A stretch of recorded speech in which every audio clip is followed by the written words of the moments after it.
to hear Brother Jimmy, Jimmy Lakey, from coast to coast and shore to shore. Now raise your voice. Oh, let us all, Jimmy Lakey, get out of bed.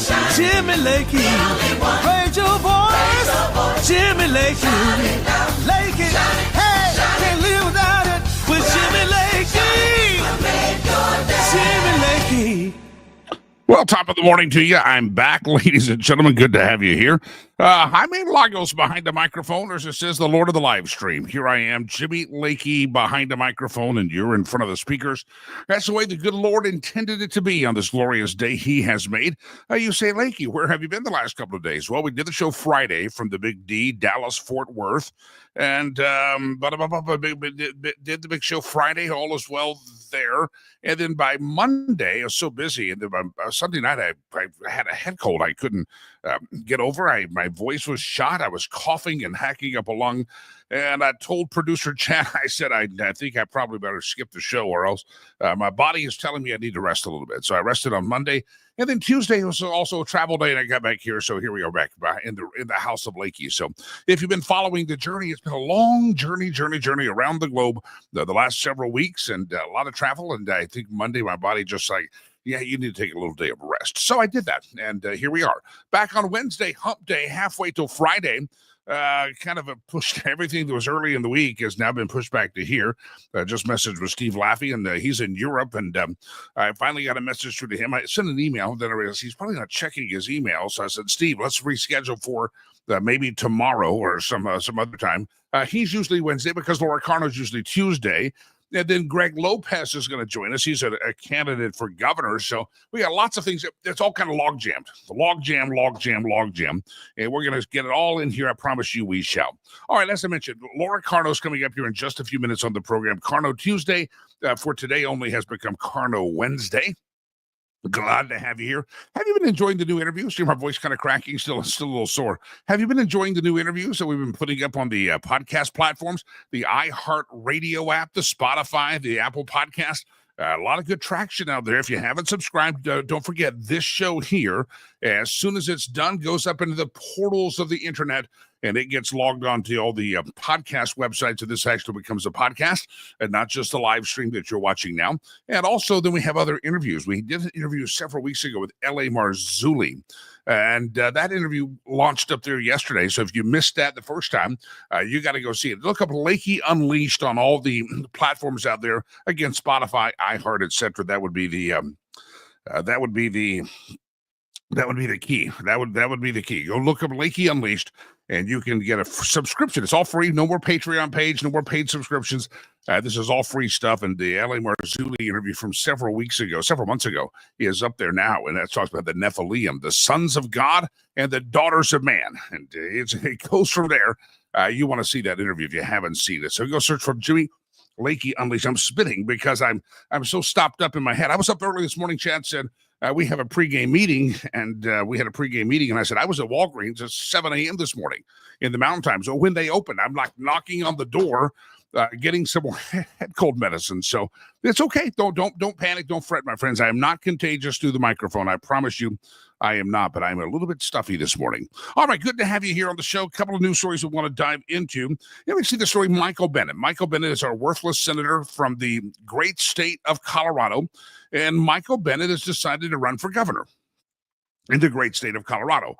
Michael Benett thinks that everybody likes him. We call him Marble Mouth Benett. He just kind of mumbles and stumbles around the U.S. Senate. He ran for president a couple of years ago, 4 years ago, as if somebody really wanted to elect him to be the president. So, Colorado may be a bunch of high people, a bunch of stoners. Yeah, they may elect Michael Benett, but nationally, Michael Bennett's not going to play well in Peoria because he's just not. There's not a lot of charisma or excitement about Michael Benett. So Michael Bennett's going to run for governor because our lame governor, Jared Polis, is a lame duck. He can't run again. This is an interesting strategy, though. Anybody that lives in Colorado, you know that if you can be honest and have some intellectual honesty, you know that Colorado is not the state that it used to be, that Colorado has really gone downhill. The cost of living has gone up.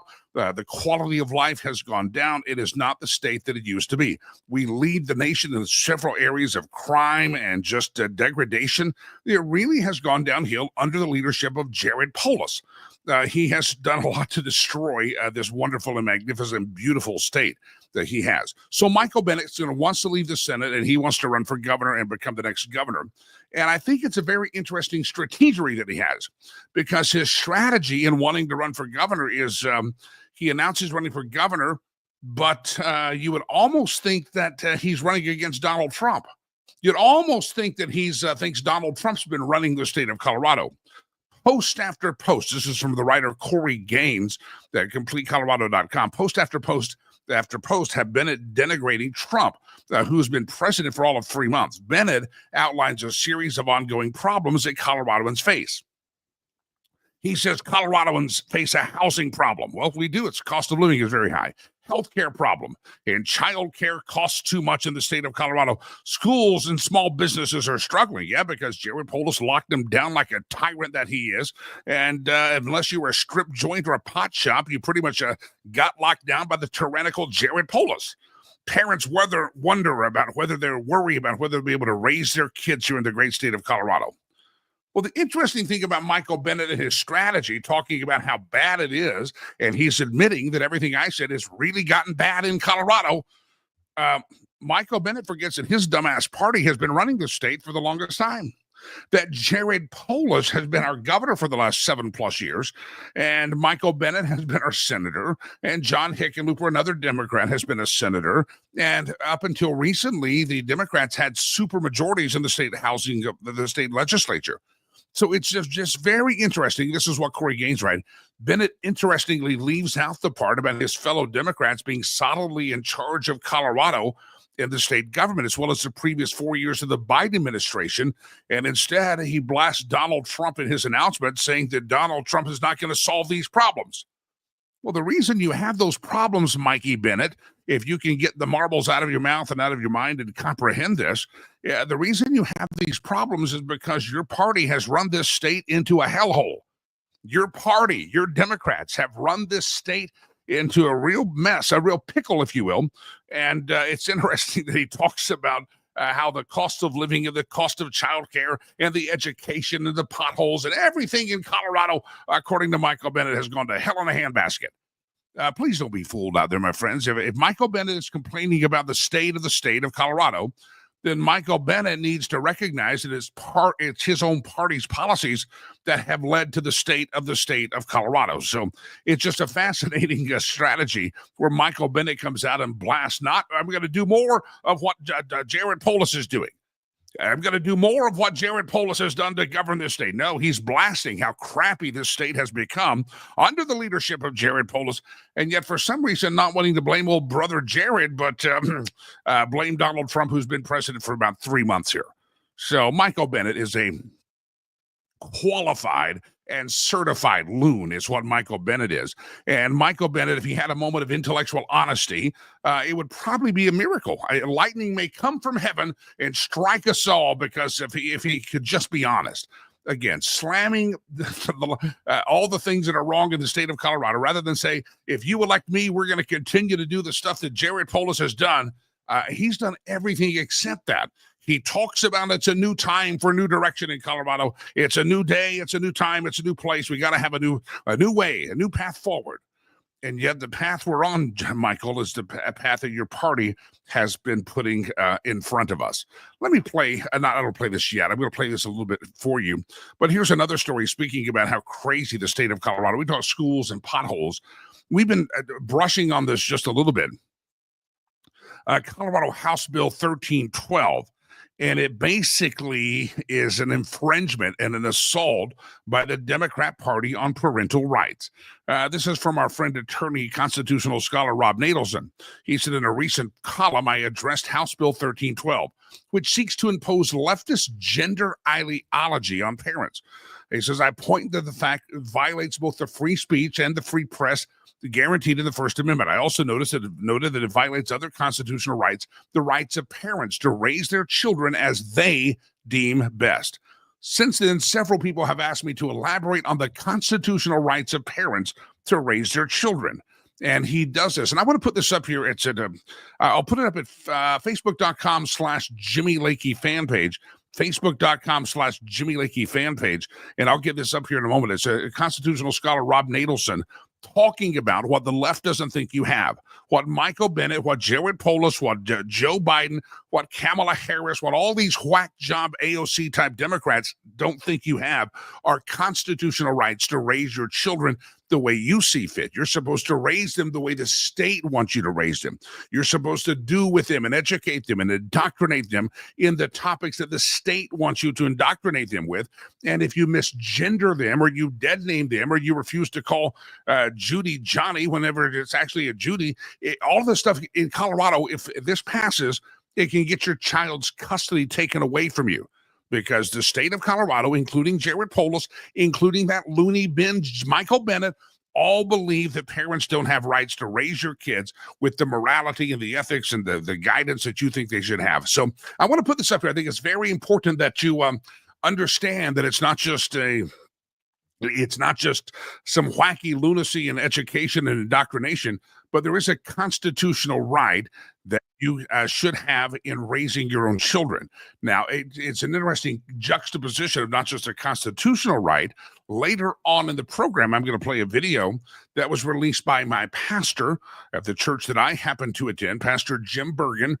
He released a statement talking about the lunacy of Jared Polis, the current day, modern day Democrats, and House Bill 1312 that basically says you as parents don't have any constitutional rights and you will raise your children the way that Jared and Marlon will raise their kids and let anything go. Nothing else matters except what Jared and Marlon say and what the Constitution that says, be damned, they're not going to do it. So I'll put the piece by Nadelson up. I think it's important you understand it, but it's the juxtaposition. We're going to approach this two different ways today. We're going to actually talk about the Constitution, what it says about your parenting rights. And also then you'll hear Pastor Jim. I'll play the video for you in just a bit. It went viral yesterday on the interwebs, or Monday. One of the largest churches in the nation, largest church in the state of Colorado, and happens to be the church that I attend. And I was very proud of Pastor Jim putting together. He doesn't play in the fray. He doesn't get out there. Usually doesn't look for television interviews, anything like that. But the House Bill 1312 was radical and stupid enough that Jim thought it was very important to get the word out and say, we can't tolerate this anymore. So, and he says it's not just a constitutional issue. He believes this is the legislature and Jared Polis thinking they are God and messing with issues of creation. So we'll talk about all of this here in the program. It's just very important that you recognize how far the great state of Colorado has fallen. And then the irony of Michael Benett deciding to run for governor, and his opening salvo is how crappy the state of Colorado is, and it's all Donald Trump's fault. And yeah, Donald Trump has been in office about 3 months now. Yeah, Michael, it's going to be fun to watch this thing as Michael Benett obviously is going to run away from Jared Polis because he knows the damage has been done by old Polis, and we'll see how it all goes. By the way, if you want to have some fun, sheer joy, and I'll do some of this tomorrow. I was on Jared Polis's Facebook page. Something popped up in my feed. And you ought to see it. There's a couple. I'll share some of these. I mean, it is, you will have your hope in humanity restored. I don't know what Jared Polis did other than destroy his state to piss in everybody's Cheerios, but you ought to read some of the posts. I mean, he gets no love. I'm not sure he has any fanboys. I'm not even sure Marlon likes him anymore, his husband. I'm not sure. You want to have your faith and hope restored in humanity. There are some pretty stout, and I'm talking majority of just ripping the crap out of his stupidity of what he posts up on Facebook. Now, does Jared post on Facebook? I don't know. I'm not sure he's capable of operating the machine, but somebody posts stuff up. And when they do, if you want to have some fun, go watch his Facebook feed and read the comments. Whoo, there are some of them that I scrolled hundreds of comments in one, hundreds of comments. And I couldn't find one fanboy. I couldn't find one person liking him. There are some tacky ones. There are some real tacky ones. But I'm telling you, if you want to think that all hope is lost and there's nothing to save here in the state of Colorado, I've got to tell you, there may be. It was fascinating. Go watch that. I'll share some of these in the next couple of days because I was amazed by it. Ladies and gentlemen, as I said, she's usually with us on a Tuesday, but I was out of town, and I was also a little sick. You can probably still hear it in my voice. I was at the Walgreens early this morning getting some medicine so that I could be awake and alert for this show. The raspiness in the voice, so I hope it's not too sensual for you. I know it excites producer Chad every time he hears my voice like this, so calm down, settle down, think about the Lord Jesus, and don't stumble. That's all I ask. Ladies and gentlemen, Laura's usually with us on a Tuesday. She graciously has moved to a Wednesday this week because I took Monday and Tuesday off for the health and well-being of my voice and also my travel schedule. Ladies and gentlemen, please welcome to the program, Miss Laura Carno. Carno Tuesday has become a Carno Wednesday. Good morning. You know, we can do this any day of the week, and it's still a Carno Tuesday on a Monday, a Wednesday, whatever. It's like 5 o'clock somewhere. It's Tuesday. No, it's not Tuesday somewhere. That's dumb. So it is. Well, Laura, you look just as great on a Wednesday as you did on a Tuesday. Last week, you wanted to go on a Monday, not on a... See, we're just trying to keep everybody on their toes. That's all we're trying to do. Yeah. Well, what do you think? You don't want your Tuesday ratings to be that much higher than all the other days' ratings. We're bringing balance here. Yeah, we're bringing balance. You say some people only listen on Tuesdays for me. Some people only listen on Tuesday for you. That's all right. It hurts just a little bit right here. It hurts a little bit right here. I don't know why I have sunglasses on. Other than that, I was at Walgreens at 7 o'clock this morning. And no one goes to Walgreens at 7 o'clock in the morning. No one's there. Except people who really need to talk and really need the medicine. That's what I need. There's some people that need some more Dayquil because I'm like chugging this stuff. And it was a Monday. Monday was real rough. Laura, let me ask you. I'm sure you probably just heard me ranting about Michael Benett, talking about how crappy the state of Colorado is and nothing's going right and it's all Donald Trump's fault. I'm like, well, Trump's been in office 3 months. What does it tell you that Michael Benett is having to acknowledge that Colorado needs some help? Yeah, and remember that I still have that Do Nothing Benett Facebook page because he still has done nothing. We started that during his initial, let's see, I think it was just after his appointment, maybe, but when he was running for his first election, essentially, and he hadn't done anything. And I was asking people all around the state, so what has Michael Benett done that has ticked you off? And they say, well, he hasn't done anything. So we start this Do Nothing Benett Facebook page. And at one point we had an ad on there because of what Obamacare did to one Colorado family and all that stuff. But I am stunned, not surprised, but kind of stunned at how bad his performance has been since he launched. There was an interview he did where he couldn't answer questions. He was, I think you said marble mouth. I've heard mumble yeller on X, but this whole attacking your Democrat-led state as a Democrat for how bad it is. I just wonder, who are his campaign consultants and why are they telling him this is a good idea? I say, let it go. Let's make it happen, Michael. Make it rain, baby. Make it rain, because he's stating the obvious. I mean, you can't fault him. He is right. Small businesses are struggling. Education struggles. A lot of folks outside of the state watching us across or listening to the stream podcast later, they think of Rocky Mountains and all the glorious beauty of Colorado, but that's all true. But we lead the nation in some areas of crime and criminal activity right now. Denver is now one of the most unsafe cities in America right now. Yeah, I'm old enough to remember 2013 when the Democrats passed all of those gun control bills, and which led to the recall of, I call it 2.5 state legislators over their gun control bills because one of them resigned before she could be recalled.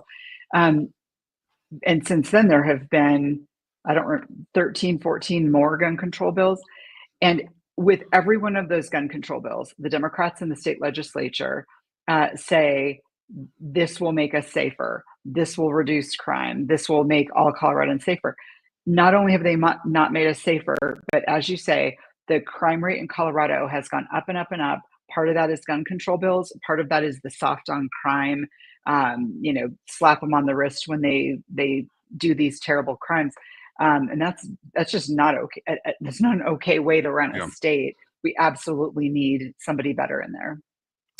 You sent me a story, Laura, that is fascinating because I don't know if you've done this, and I just did it while I was out of town and just trying to recoup. I was just scrolling. So Jared Polis popped up on a Facebook feed, and I went to his page, and there are some of his posts. I mean, I'm talking the majority of his posts that he's being eviscerated. The guy has his fan page is gone. I mean, he is being destroyed. And one of the things that people keep bringing up is he's talking about the cost of living and tariffs and how Trump's going to raise the cost of living with tariffs.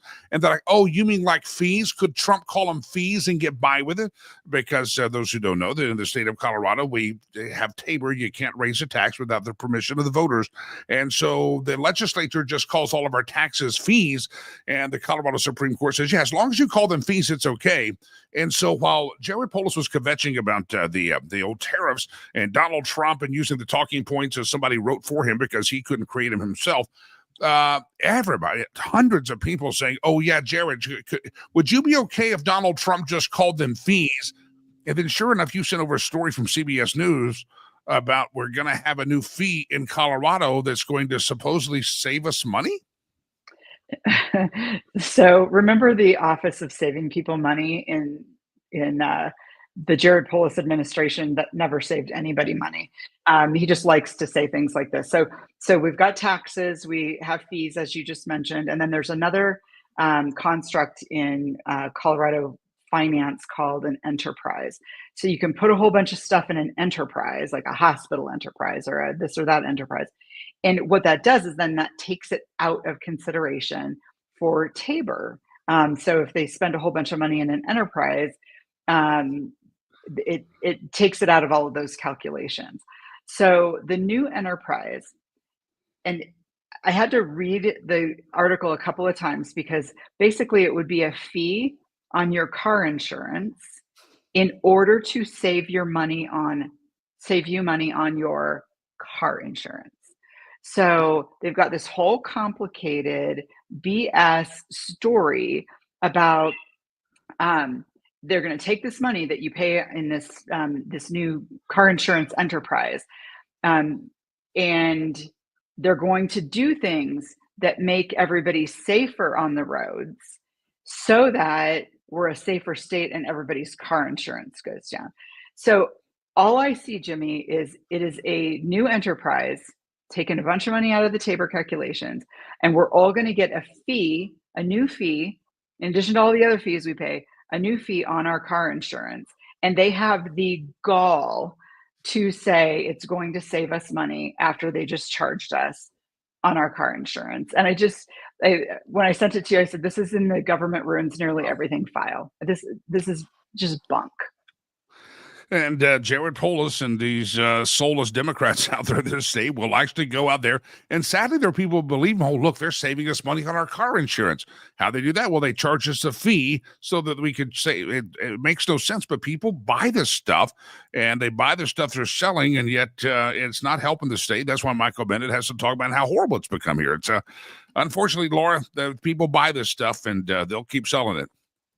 Yeah, exactly. And the establishment media here in Denver, on rare occasions, they will push him and try to get some tough answers and ask some tough questions to get some answers.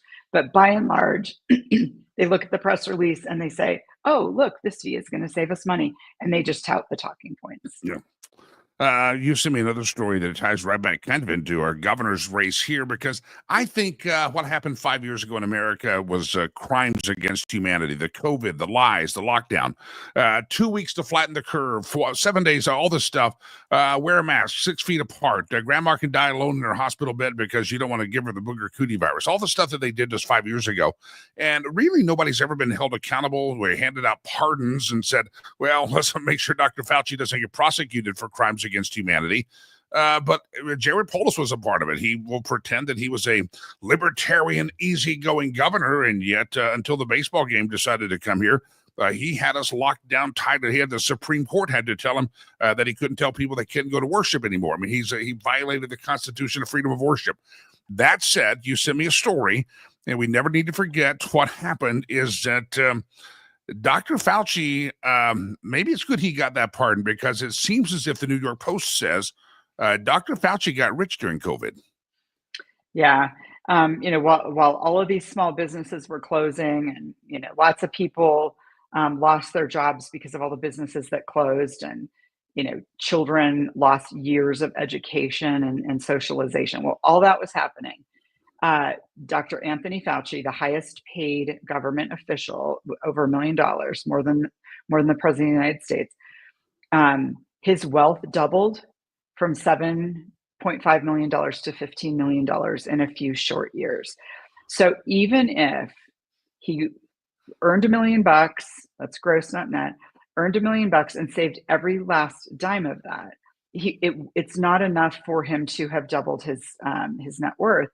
And so one just has to look at and ask these questions, which Elon Musk suggested that Doge might do something like this, look into how a bunch of public officials, public servants got rich during their time in office.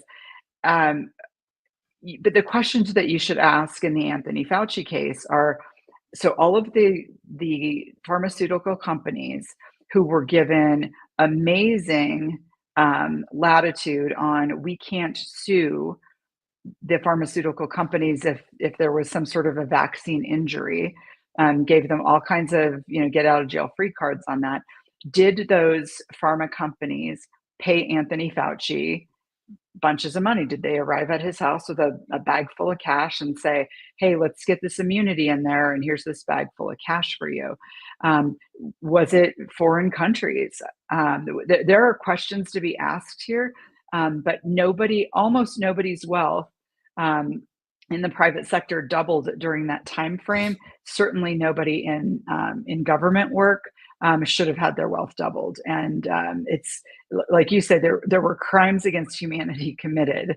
How could he have doubled his income or his net worth like that? And the American people deserve to know, because guess what? There's going to be another pandemic, and we deserve to know what happened so it doesn't happen again.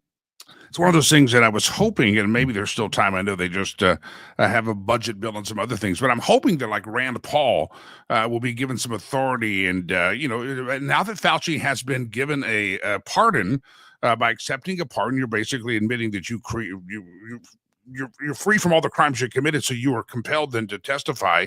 And I would think it'd be interesting to have Fauci come in there after the fact and let Rand Paul grill him. And he can't say, I don't recall, I don't remember. You're going to have to give some answers or be held in contempt. I'd like to see that happen. There still needs to be hell to pay for a lot of the things that we were told. And Jared Polis needs to be reminded as well. Remember, Jared Polis in the state of Colorado had to be reminded and rebuked by the Supreme Court of the United States that he would let the pot shops and the booze stores operate, but you couldn't go to church. The Supreme Court had to tell him this. And I think the church thing is in the Constitution. I don't think the pot shops and the booze store is. Yeah, I think we talked about it on your show at the time. I was visiting a client in Denver on the day that the liquor stores were going to close for like 5 minutes. There was this order out there, and I was very close to Argonaut Liquor, which is this huge liquor store in the Capitol Hill area. It takes up like a city block.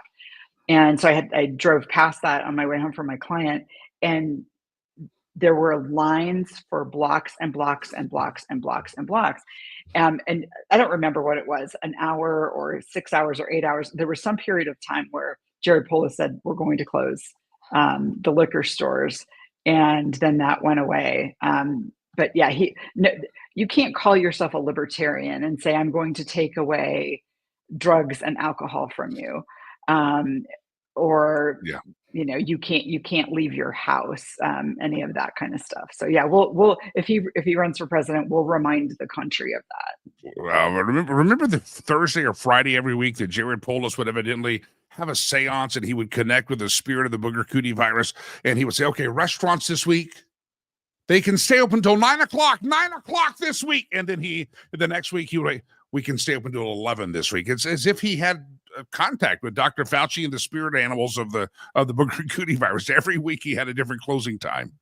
Well, it was clearly mutating. That it used to still be alive between 6 p.m. and 9 p.m. and then it started dying. Yeah. It also mutated because it was available at one elevation when you're sitting. Yeah, that was dangerous. But the other elevation, it could kill you when you're walking. So you had to wear Yeah. the mask when you were walking, but then when you sit down, you could take it off. So he was in touch with it.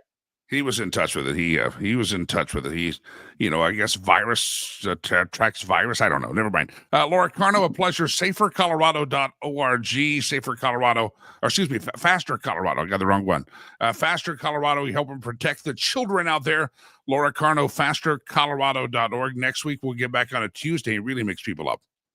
Yes, that's perfect. We'll do that. FasterColorado.org. Go check out our website, FasterColorado.org. Ladies and gentlemen, we're going to come back talk to our friend Greg Lopez, who's running for governor. Everybody stand by. We're starting to talk to all of the candidates wanting to run for governor of the state of Colorado because, hey, ho, ho. Democrat rules got to go in this state, my friends. Even Michael Benett says it's gone to hell in a handbasket under Polis. Everybody stand by. Greg Lopez with me next. It's Lakey Unleashed on the stream live, and then later in the afternoon, you'll be listening to this on a podcast. Everybody stand by. Lakey Unleashed. Stick around. More to come. 1 Hour Heating and Air Conditioning is on call 24/7, even on weekends and holidays. We pride ourselves in our on-time guarantees. In addition to installation and repairs, we offer maintenance services. So no matter when you need us, you can always count on 1 Hour Heating and Air Conditioning to keep your system running. Check out our family of brands for all of your service needs, including electrical and plumbing. 1 Hour Heating and Air Conditioning. How you holding up? Nothing wrong with getting help. If I promise to look into it, will you drop it and help me build this fence? Now you need my help. If you or a veteran you know needs support, don't wait. Reach out. Find resources at va.gov/reach. 1 Hour Heating and Air Conditioning is on. All right, I'm back, ladies and gentlemen. Hey, I see Corey Clinton there, 1 Hour Heating and Air Conditioning. This is a time of year that I actually have them come out to my home. I have them come out twice a year. I've been traveling so much, but I got to get on their schedule. They do a maintenance check for me. And in the maintenance check, they just make sure everything is running as effectively efficient as possible. 855-1-HOUR, 855-1-HOUR. Also go to my page on the website, 1hourheatandair.com/Jimmy Lakey, and get that maintenance check. Anywhere to the sound of my dulcet tones in Colorado, that I-25 corridor especially. So whether you're in Parker or Aurora or Boulder or Broomfield or Fort Collins or Greeley, Loveland, you get the idea. 855-1-HOUR, big service area, and they got a whole family of brands. You saw Mr. Sparky and Benjamin Franklin, plumbing and electric. They can help you with that as well. My guys, 1hourheatandair.com/Jimmy Lakey. All right, ladies and gentlemen, let me bring into the conversation Mr. Greg Lopez. He has announced that he is running for governor. I know many of you people are listening outside of the state of Colorado, but I want you to pay attention to what happens in Colorado because we see maybe we could be a purple state that has become blue, and maybe we can swing it back to more purple and red because even as Michael Benett, a Democrat senator, has announced he's running for governor of the state of Colorado, he's had to announce how bad it's gotten in Colorado, and that's under the rule and reign of Jared Polis. Well, Republicans are also lining up to run, and we've mentioned a few of them. We'll get them all on the program, but my friend Greg Lopez has announced he's running. Most recently, Greg filled out the term of Ken Buck before the general election. When Ken Buck walked away from the House of Representatives, Greg Lopez was chosen to go up there and fight for the people in that beautiful district. And then Lauren Boebert, of course, won the general election up there. Mr. Greg Lopez, candidate for governor. Good morning, Greg. How are you? Good morning, Jimmy. It's great to be with you this morning. I'm doing great. Very good. Well, first of all, we'll get into your governor's race. Were you glad to get home from Washington, D.C., filling out that term? What was it like? Did you feel like you had to go to therapy, counseling, sanitation? I mean, how'd you get the Washington, D.C. funk off of you? I tell you, you know what? It is great to be home back in Colorado. You know, I was in the military. So, you know, for those that were in the military, they understand the term TDY, temporary duty assignment. So I was on a temporary duty assignment for the people of the Congressional District 4. And I tell you, it is something that an experience that I will always treasure. the way I was able to keep my head above water and stay away from the swamp and, do all those good things that we should all do is I took my wife with me. So, having my wife at my side every day when I was up there, knowing that I had a friend, someone that was watching over me and praying for me and all those types of things, it was great. But you know what? I made a lot of great friends, on both sides of the aisle. Jimmy, I was kidding with people that there with the speaker and others that I felt like I was a foreign exchange student. And they said, "What are you talking about, Greg?" I said, "Well, you know what? When you think about it, I came in the middle of the year. I missed all the school year pictures. Everybody likes me because no one knows who I am. And I'm not going to be here next year." And they were like, what? I guess you are kind of like the foreign exchange student.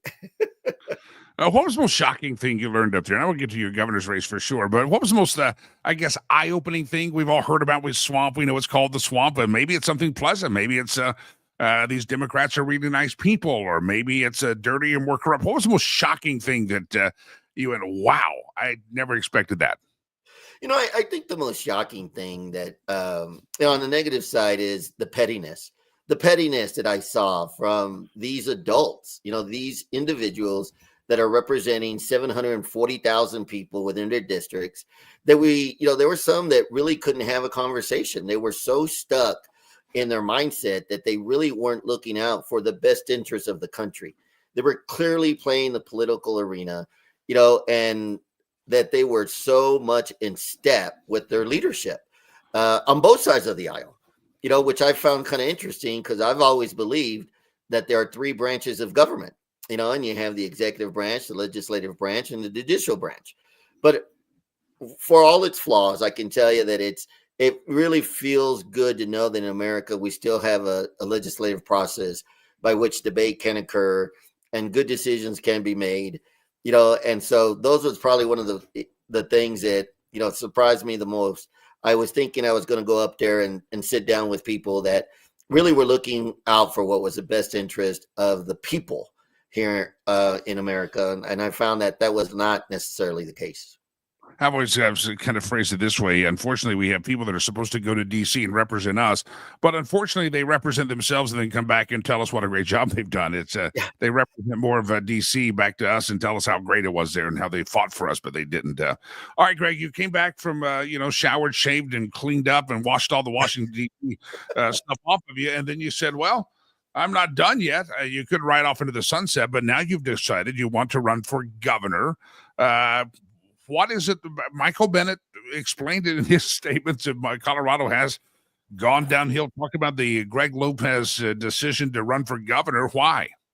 Well, let me tell you. See, I'm looking to win the nomination from the Republican Party to make it to the general and be that voice. Look, we all know that for the last 7 years, we've been under a single party rule here in Colorado, and we've become the ugly twin sister of California. Everything we experience today is what's happened in California, and Governor Polis really just mirrored what Gavin Newsom in California was doing. And so I'm here to bring back, the quality of life that we all love here in this state that we've lost. It seems like we've lost Colorado, the real beauty of it, the real feel of it, and so when we have people that are struggling, regardless of economic levels, they're struggling every day for the last 7 years. Our children are struggling, farmers are struggling, hard workers are struggling, the cost of living, even seniors, when they're on a fixed income and their utility bills are going up and they really don't understand. And government just keeps reaching into our lives every day in every facet. And I think it's time we put people over politics. And that's really, the movement that I'm creating. I'm not looking to run a campaign. I'm looking to create a movement that says we're going to put people over politics. And I'm going to represent not only those individuals that voted for me, but also those individuals that didn't vote for me. Because as a public servant, I'm here to represent all the Coloradans in the state and make sure that we can make a quality of life better for each and every one of them. Greg Lopez is my guest. If you're listening later on in the podcast version, obviously, if you're watching it, you can see it on your screen live. But if you're listening later just on the iHeartRadio app or Spotify or Pandora or wherever you listen to these things at, that's the voice of Greg Lopez. I'll give you his website here in just a bit. He's one of the candidates that's running for the GOP nomination for next year's election, where we're going to elect a new governor in this state. Greg, help us understand, in your estimation, why is it that in the last 5 years, 8 years, 6 years, or however long it's been, that Coloradoans have pretty much rejected statewide Republican candidates? What have we been doing wrong, or what has happened in Colorado that has made it such a tough place for statewide candidates as Republicans? I think, Jimmy, really we have the right platform. We have the right messaging, but too many Republican candidates talk about what they're going to fight against. We don't talk about who we're fighting for. So I'm going to be talking about fighting for people, fighting for the parents that have the right to take care of their children and decide what type of education they want, and decide that they don't want this social programs inside the schools. I'm going to fight for the poor that are struggling to make ends meet. I'm going to fight for the hard workers that just want to make sure that they have a strong economy, that they can grow and build the American dream. We don't talk about who we're fighting for. We always talk about what we're going to fight against. And that's not what I'm going to be doing. And I think the other thing, Jimmy, that we don't do very well, and I don't have a problem doing this at all. I've been doing it, really throughout my entire career, both professionally as looking to seek political office, as well as just working for groups and organizations. We got to go in the urban corridor where people don't understand who we are and what we stand for. I'm the former president of the Denver Hispanic Chamber of Commerce. I can go to any Hispanic community and engage in conversation. I'm bilingual. I understand small business. I understand the challenges that they face every single day. I was a former director of the United States Small Business Administration. I understand air quality, transportation. Why? Because I was the mayor of Parker, and I was not only the mayor, but I was also the city manager. So I sat on all these economic development groups, all these, the Denver Regional Council of Governments. So all these issues that a governor has to deal with, I've been dealing with, and I understand them. And more importantly, I want to listen to the concerns of the people. I want to know what keeps them up at night. What is their dream and what's standing in their way? And I'm going to tell you, everybody tells me it's government. Government just keeps putting this burden on our shoulders, and they just keep piling on and piling on and piling on, where we are starting to struggle severely just to keep our heads above water. And that's not right. People should be the top priority as it pertains to what government should be doing. And government should be really getting out of the way of the people's dreams and opportunity and empowering them to live the best life that they can. When I think of the governor and the power of the state government, obviously we have a state education system, and unfortunately it was not performing all that great in the state of Colorado before COVID. And then since COVID, a lot of things have just never bounced back. And we sometimes pat ourselves on the back end, going, "Oh well, look, they got better." Yeah, but we're still not back to pre-COVID levels, so we're not doing great. In your estimation, what does the state of Colorado need to do to once again have an education system that is top and not bottom when it comes to educating kids in America? Are there specifics that Greg Lopez has in mind on education? Yes. Look, one of the things, Jimmy, that we all know, if you go back in history here in Colorado, we're always putting more and more money into education. That's always an issue in every election cycle. And you always hear, we need more money. We need more money. We need to really focus on the outcomes. What are we producing with these children? Who are the teachers and what are they teaching? Are they actually teaching them life lesson skill sets that will allow them to contribute to society, that will allow them to have dignity when they get a job because they have the skills? We need to measure what is the outcome of all this money that we're spending. And I'm here to tell you that I think everyone would agree with me, and specifically the parents, that the administration on the education system is so top heavy that a lot of the money never makes it into the classrooms, never makes it into the teachers. We really need to reevaluate the pay structure of a teacher. But it's not just based on tenure. It's based on performance, just like you do in the private sector. We really need to reevaluate how this works. Look, the unions, the teachers' unions have strong influence. But you know what? They're not protecting the children. They're protecting their power and their control. So I'm going to work with the teachers' unions and find out, how do we come back to the real purpose of education? And the real purpose of education is to educate our children. Let's make sure that they're proficient at the 3rd grade level. Let's make sure that they're proficient in reading and writing and math, all those skill sets that they're going to need. Vocational training in the high schools. We got to bring that back in huge numbers, because not everybody's going to go to college. Not everybody can afford to go to college. But you know what? Everybody can work with their hands. And there's no shame in working in a labor type trade, right? Whether you're a plumber, an electrician, there's no shame in that. You can make good money doing that. Yeah. And so this is what we need to get back into the educational system and give parents a real choice as to what's going to happen in the classrooms. I don't believe that the right attitude should be that when government decides they're going to enforce or force the educational systems to teach certain things, that you have to opt out. I think it's more important that parents have to opt in, because parents are really busy with what's going on in their lives. And they don't necessarily have the time to recognize that there's a new subject matter or a new class that their children are forced to take. They need to be aware that if they want the child to take it, and if the child wants to take it, they'll bring it home to their parents and say, I want to be in this. And then the parent can decide whether they agree with their child or not. There's a lot that we can do with education and school choice. I'm a strong advocate for school choice. I was the first executive director of the ACE Scholarship Foundation. And this was an organization that gives high-risk individuals the opportunity to go to private and parochial schools. Education comes in all different forms. And I think Colorado should be at the head of all those types of things. Anybody who travels out of state can attest, if you travel a lot, that our infrastructure in this state, let's say it's found wanting.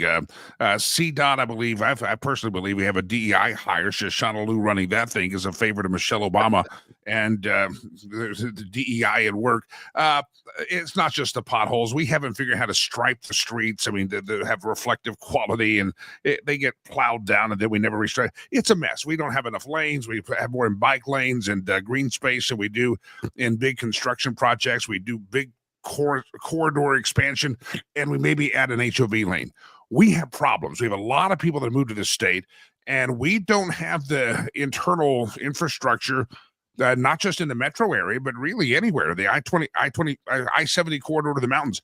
That being said, what can a governor do, and what kind of leadership plan can come forth about, let's finally once and for all figure out some kind of a plan to fix the infrastructure, the roads and highways and bridges here? Yeah, look, the governor can do a lot when it comes to transportation. Look, you're absolutely correct, Jimmy. I've been here 37 years. I still use the same highways that were here then. There are new highways except for one, and it's a toll road, and that's E470. E470 was a road that got built, started in the 90s. When I was mayor, I sat on the board of directors. One of the things that I've always talked about, and I've talked about this for years, is as governor, I am going to buy E470 and I'm going to take the tolls off. Why? Because that road's already been paid more than once. Probably has been paid twice because of the tolls. Imagine if we allowed anybody and everybody that didn't want to go through Denver to get up north, had a bypass. Every major metropolitan city has a bypass around their downtown area. You go to Houston, you go to San Antonio, you go to Dallas, you go to any major metropolitan, and there's traffic there. They have options. It's always like a spokes in a wheel, different ways to get in and out. We don't have that here in Denver. No. We don't have that going up to the mountains. Look, when I was in Congress, one of the things that I did, because you're right, CDOT is a mess. It's in chaos. CDOT is not managing anything. It's decaying. The roads are decaying all over around us. And they want to brag that they're building bike trails and they're building, hiking trails, and they're using all this multi-transportation, but it doesn't help us that need to go back and forth to make a living, and so I wrote a letter. And when I was in Congress, I wrote a letter to then the Secretary of Transportation, Pete Buttigieg, and I had it signed by the chairman of the House Transportation Infrastructure Committee, Representative Sam Graves, and the chairman of the Budget Committee, Representative Jody Arrington, myself, Doug Lamborn, and Congresswoman Lauren Boebert. And we told them that there were problems in CDOT. They're not following the safety standards of the federal government. They're not doing all the striping that you discussed. There's a lot of deaths that are happening in Colorado because of the poor quality of our roads. And more importantly, during construction, because they're violating the safety guidelines. And so there is a huge problem in CDOT. I was about to bring a committee and have an actual congressional hearing here in Colorado to talk about the transportation corridors at a congressional level. I ran out of time. I wasn't there long enough, and I'm talking to some of the congressmen now to bring that committee hearing to Colorado to talk about the entire infrastructure of Region 8 and includes Colorado with our roads. But we need to fix all these roads and all these issues. You remember they told us that they were going to add another 2 cents, another cent for the next 10 years on our gas prices because that's how they were going to pay for our roads. And where's all that money going? I haven't seen it, So these are the things that a governor can actually ask the hard questions and go out into the public square and share the answers with the public. And that's what I plan to do.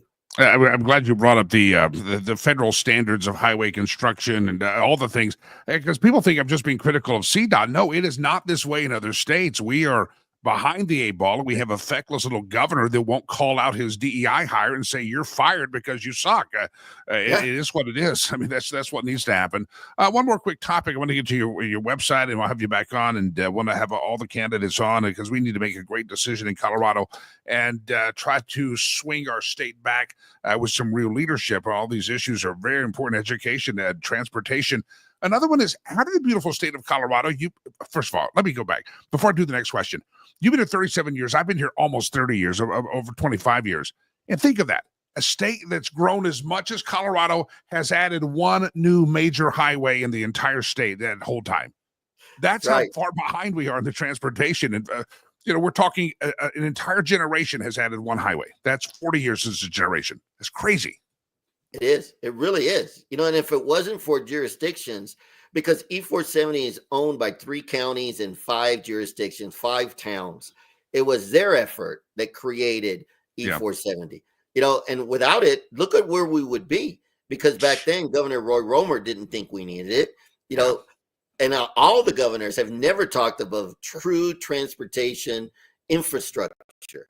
They always talk about light rail. They always talk about heavy rail. Well, that's great if you would have done this 40 or 50 years ago. But you know what? We have transportation corridors that are being clogged. And, a lot of people don't understand this, Jimmy. We have an 8th congressional district that got created just 4 years ago. What does that mean? That means that another 740,000 people moved into the state of Colorado that required another congressional district to be established. And they did that. They did that expansion of I-25 in northern Colorado.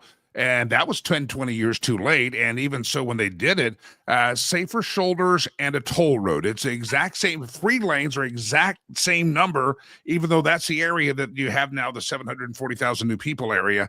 That's the new congressional district. And yet they had the same number of free lanes, 1 pay lane and safer shoulders. And we were clogged up for 5 or 6 years on that project. So it's unbelievable how derelict our CDOT and government has been. How did Colorado become one of the leaders in crime? I mean, it's really unbelievable that, you think of Colorado kind of the West. You don't think of us as the inner city or the urban area, but we lead the nation in bank robberies. We lead the nation in auto theft. We have a crime problem in Colorado under this governor. How'd that happen? Well, I want to tell you, look, the mindset shifted. Somewhere along the line, too many people started to believe that it wasn't the criminals' fault of what they were doing. We need to be compassionate to the criminals. And so, when we started to remove the immunity from the police officers, when we started to hold them accountable for their actions, when they were just trying to protect our communities, and when someone was trying to evade arrest or trying to be, assault a police officer, we used to support our police officers in protecting themselves. We don't do that anymore. And then we pass laws that, yeah, you can steal from a grocery store, you can steal from Home Depot, just make sure it's not over $2,000, or let's just make sure it's not over $900. But if you want to steal something that's worth $500, go ahead and do that.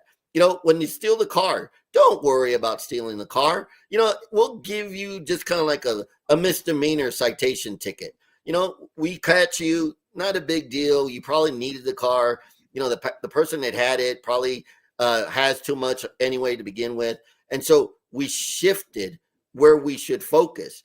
We no longer hold criminals accountable for their actions. You talk to any sheriff, any chief of police, and I talked to a lot of them, and they're frustrated, just like they were. The Border Patrol are frustrated until President Trump got elected. They're being handcuffed, be able to do their job because a lot of the DAs don't want to prosecute. A lot of the judges just let them go on their own reconnaissance. They don't hold them anymore. We're not treating criminals the way they should be treated and holding them accountable for their actions. And until you have a governor that steps in and reminds people that we are going to protect our streets, we are going to protect our families, we are going to protect our small business owners, and we are going to protect our downtown corridor from our visitors, because we need visitors and tourism. Until we do that and we force the jurisdictions to get serious about crime, we're going to continue to be at the top of the list.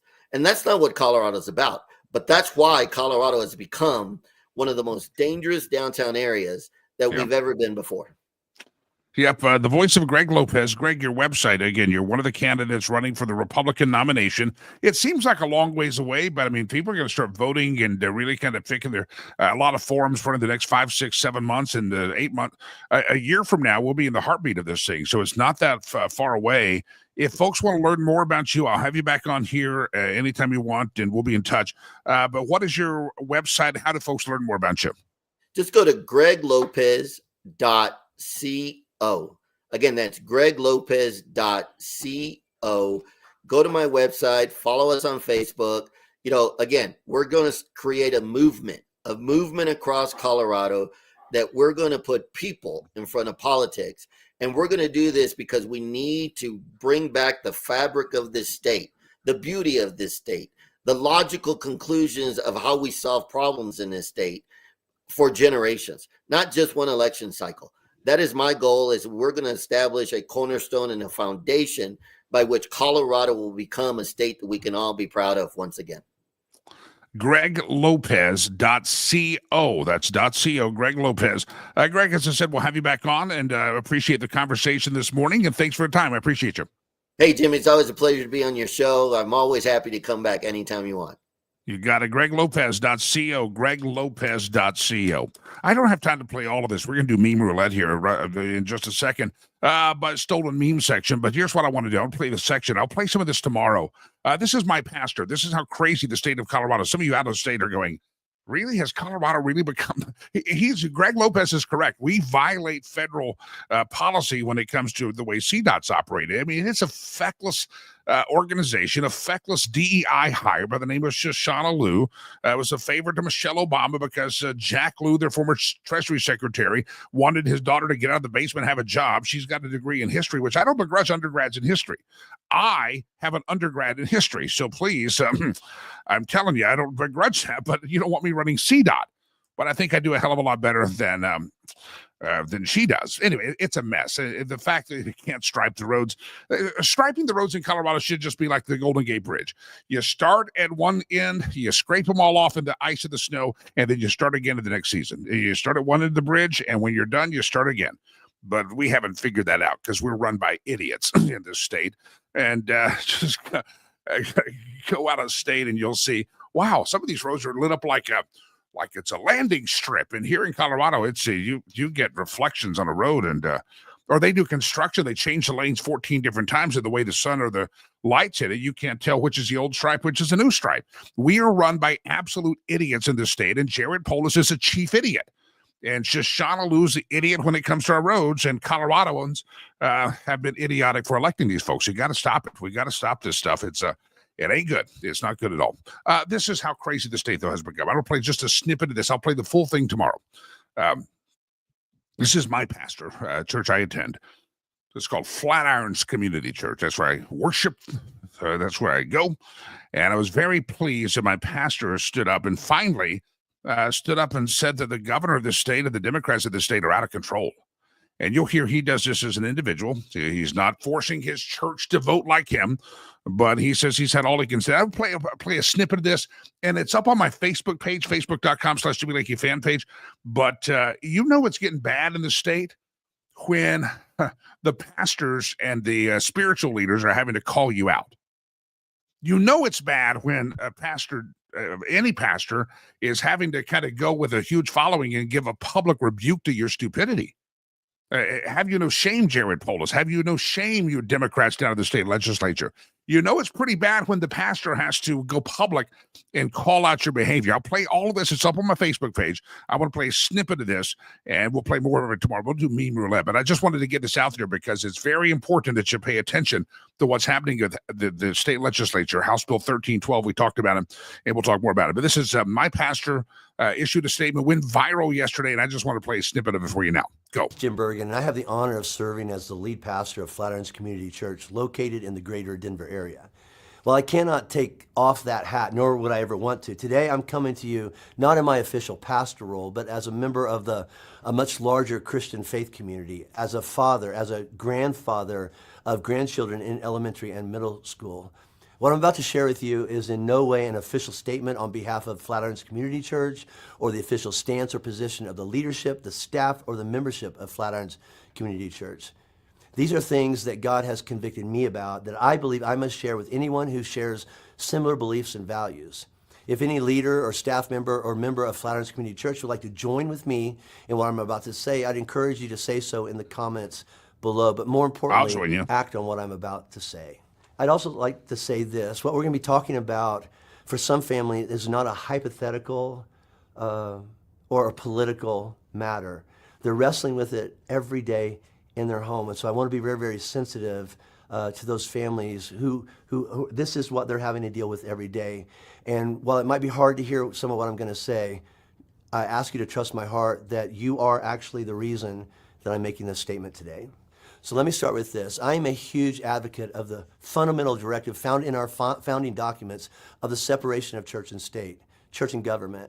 See, many people who risked their lives on ships and wagons crossing the ocean and the vast wilderness in search of freedom did so because they were opposed to government intrusion into the most important and personal parts of their lives, their faith, their marriages, their family, their parenting, their children.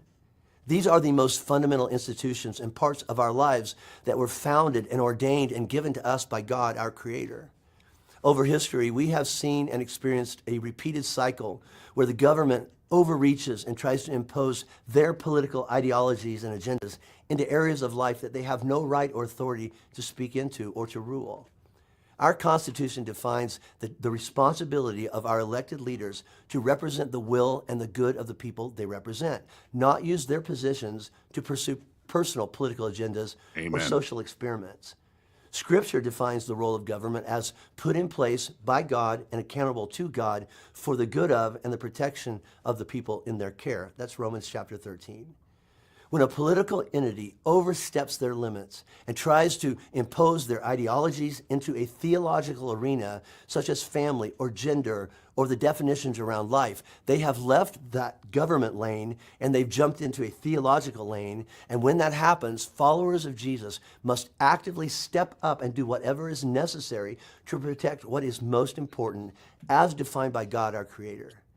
In Colorado, we have been in that situation for quite a while, but today we find ourselves in a position where remaining silent is no longer an option. While everything we do must be covered in prayer, there comes a time to get up off our knees and say, this is not okay. This cannot happen. We will not allow this insanity to happen on our watch while we sit back and do nothing. Recently, I found myself in conversations with parents, especially parents of female athletes, who feel helpless to say or do anything while they watch their daughters take the field or the court to face biological males who are deluded and presenting themselves as girls, not only with the approval of the school, but by a school and a government which threatens legal action if a parent were to voice any concern. The government and school position most commonly is either play by our ideological driven rules or you don't get to play at all. Again, when the government leaves their secular lane and crosses into theological territory, which includes gender and parental rights and authority over their children, the engagement of Christians into the arena is not a violation of the separation of church and state, but is an expression of why the idea of separation of church and state exists. As Christians, not only should we be engaging in this debate and in this conversation, I believe the correct term would be spiritual war over the lives of our children, but we have an obligation and a mandate from God to get involved. James chapter 4, verse 17 says, so whoever knows the right thing to do and fails to do it, for him, that's a sin. Paul writes this, he says, if anyone does not provide for his relatives, does not protect his relatives, make sure they have what they need, especially for members of his household, he's denied the faith and is worse than an unbeliever. We find ourselves at this moment where we must do the right thing, and if we fail to do so, it could be described no other way but sin. We have fallen short of God's character, his truth, and his directives. We find ourselves in a time where we must provide for our families, especially our children, and the parents who are trying to lead and navigate their children through a cultural assault on the truths and values that we hold most dear. We must do something, not someday, today. In the next few days, the Democratic Majority Senate will be voting on 3 different bills here in Denver. HB 1312, HB 1309, and HB 25-183. I will attach links to these bills so that you can read them in their entirety if you so choose. The Senate hopes that you won't read them, though, which is why they are not issues that you will find on a ballot. Instead, they are rushed through behind closed chamber doors.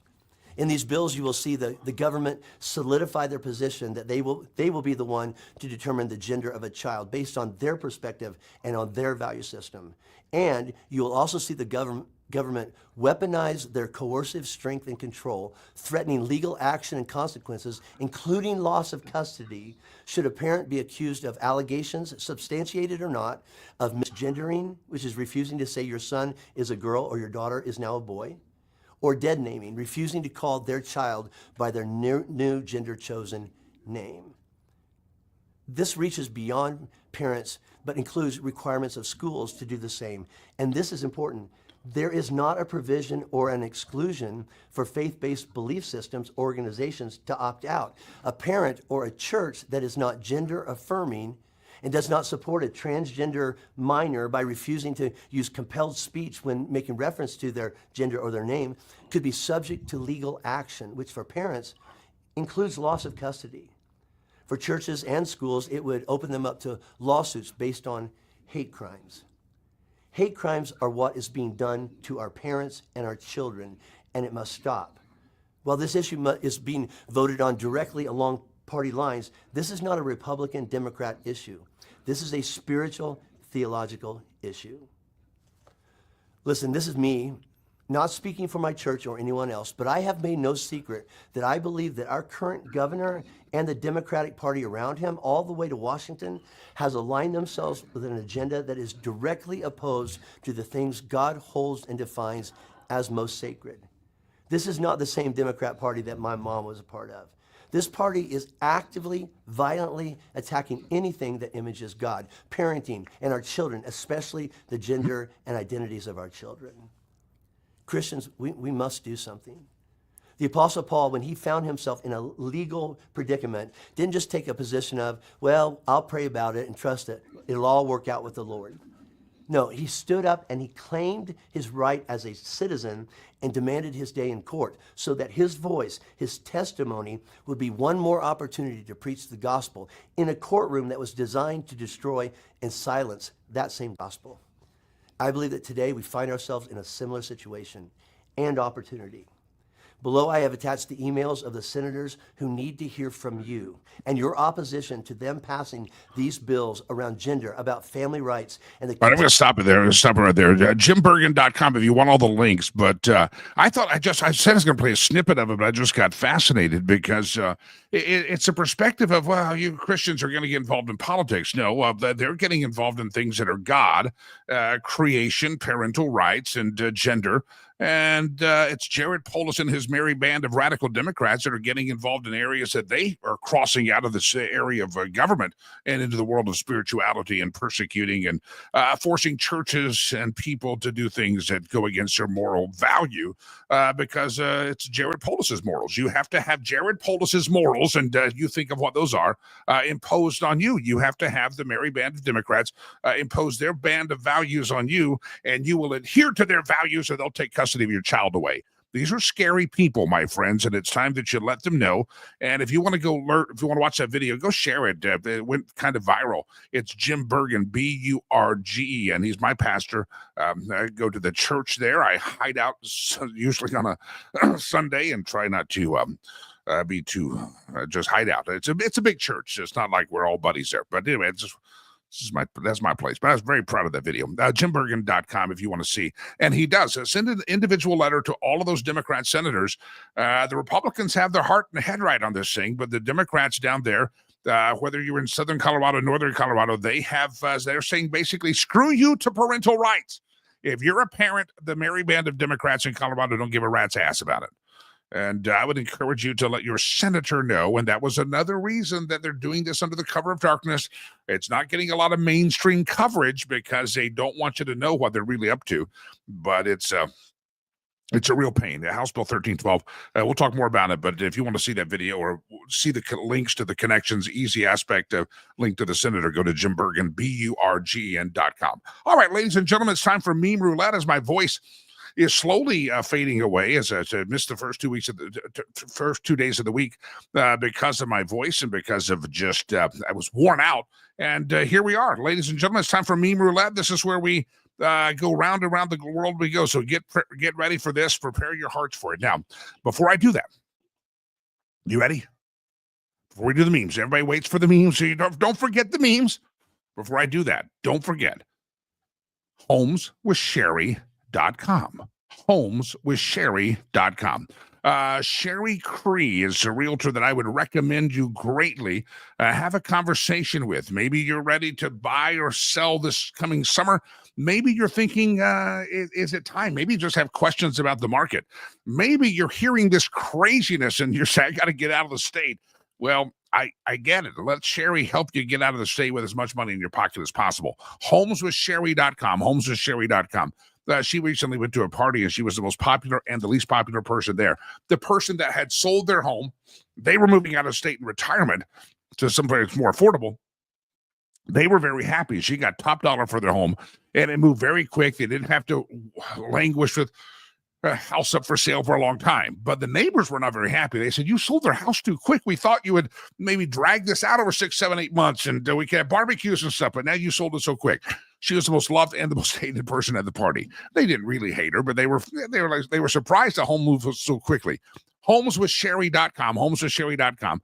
If you're contemplating a real estate transaction, by the way, if you're looking maybe even for a fixer-upper, or maybe you're looking for a rental property, so an investment property, it's not just for your own personal residence, but if you'd like to have her help you out with that, should be happy to do that. HomesWithSherry.com. And by the way, if you're a first responder, a veteran, if you're in some way have served your community like that, she takes special care of you. She takes a hit on her commissions off that to save you some money. She also, whoever buys, she takes a portion of her proceeds and she donates it to the charity of your choice.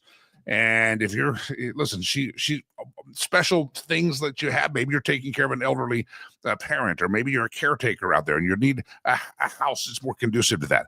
Whatever you're looking for, HomesWithSherry.com, HomesWithSherry.com, HomesWithSherry.com. Sherry Cree, Syndicate Real Estate, but HomesWithSherry.com. Reach out, go to the website, check it out, make an appointment, have a conversation with her, and start that conversation walking down to, again, your real estate transaction can really build generational wealth if you do it right. Homeswithsherry.com. All right, here we go. My voice is fading. My eyes are watering. My nose is running, and it's called allergies, I think. I don't know what it is. But here we go. Round and round the world we go. We steal the memes from where no one knows. We steal one here. Oh, I love this one. I love this one. You ready? Look at that. Find someone. And look at the meme there. There's that senator from Van Hollen is his name? Van Hollen. Look into that illegal MS-13 gang member. You should find someone in life who looks at you the way Democrats look at a wife-beating MS-13 gang member. Boy, if you can find someone like that, you got a real winner there, Pedro. Got a real winner there. Find someone who looks at you the way they look. All right, round around the world we go. Where we steal the memes from, no one knows. Obviously, we stole this one from Cain Trujillo. This is what archaeologists are going to find in 100 years. Okay. Some of you listening on this podcast. It's a skeleton that has some silicone breasticles. They're still have not decayed in the grave, and some Botox lips. So that's what archaeologists will find in 100 years. Yeah, your parts will probably still be around. Round around the world we go. Where we steal the memes from, no one knows. That was a weak spin. Wow. This is a grocery basket. The cashier sees a basket full of alcohol, and says, "What's the occasion?" And producer Chad says, "It's Saturday. Have you ever heard of it?" Oh, maybe that's me. I'm sorry, I said that. Saturday. Ever heard of it? Yeah, that looks like a good Saturday right there. Did producer Chad and I get invited to the party? I'm not sure. Round around the world we go. Let's see how many more memes we have to steal and from where we don't know. For career day, this is a little boy dressed up here. Kevin dressed up as a 15-year-old detective with 2 ex-wives, crippling child support, and a drinking problem. That's funny. Just look at that kid. That's what he looks like. Little boy dressed up. If you're only here on this podcast version, you're missing this. You gotta go watch the stream. The stream happens 8:00 Mountain Time every day, and it's always there. You can go back and watch it. But yeah, that's Kevin. Those child support payments are ripping him off. I'm telling you, he's got that child support payment killing him. And the alimony and the palimony. Round around the world we go. Where we steal the memes from, no one knows. Dalai Lama quietly cancels his scheduled meeting with J.D. Vance. This is a reference to J.D. Vance. Met with the Pope on Easter Sunday, shook his hand, and hours later, the Pope was crossing the bridge. It went to eternity. He died. And some folks said, well, maybe the Dalai Lama. So a lot of folks not going to meet with J.D. Vance today. Not going to do it. I said, You know what happened to the last spiritual leader that met with J.D. Vance? Yeah, it's over with. Round around. See if we got another round around the world we go. Where we steal the memes from, no one knows. Here's one. It's Rob Schneider, comedian. When you realize that 70% of all the wealth in America is owned by the Democrats, you realize the party of the people is now the Republican Party. This is true. This is true. Remember, they always say they're the People's Party, but they're really not. They're the George Soros Party, the mega bazillionaires out there. Round around the world we go. Do we have any more memes to steal from where we don't know? Ladies and gentlemen, we have milked the meme machine dry. Oh, I got another one. We got another one. A meme alert popped up here. Speaking of the Constitution, stole this from the Reagan Club of Colorado. We steal the memes. Right to bear arms only meant muskets.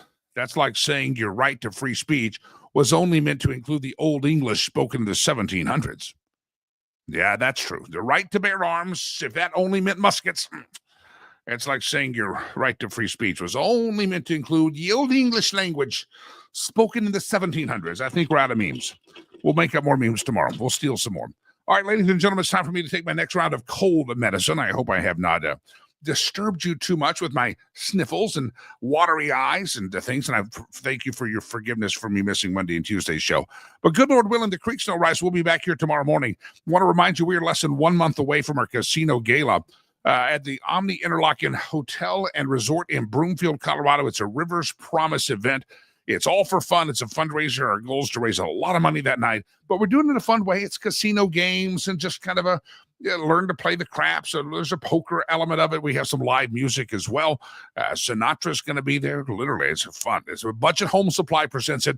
Rivers Promise Hope for Children, our casino gala, Saturday, May the 17th. Tickets are available now And I will tell you that the price of tickets go up very soon. Somebody asked me when. I said, I don't know, but just buy them because they go up soon. I'll have to double check on that. But I would love to see you there. Producer Chad will be there. I will be there. And it's going to be a fun night of galaying. You ever like to do galas? This is a gala, a casino gala. May the 17th, I want to see you there. Budget Home Supply, thank you for your support out of Longmont. And we'll see you. Riverspromise.org, riverspromise.org, riverspromise.org. I'd love to see you there. All right, go back. Don't forget, you can go back and listen to the show later on in the day, and you can do that by, you ready? You can do that by going to Apple Podcast. You can go to the iHeartRadio app, Spotify, anywhere you listen to podcasts. Subscribe to Lakey Unleashed. Look up Jimmy Lakey Unleashed. It's not just this show that goes up there right now as a podcast, but also other interviews that I have done throughout the course of, L.A. Marzulli interview up there. I dropped in there yesterday. About the Nephilim and the sons of man and the daughters of, the sons of God and the daughters of man. Yeah, they intermingled and that caused some problems.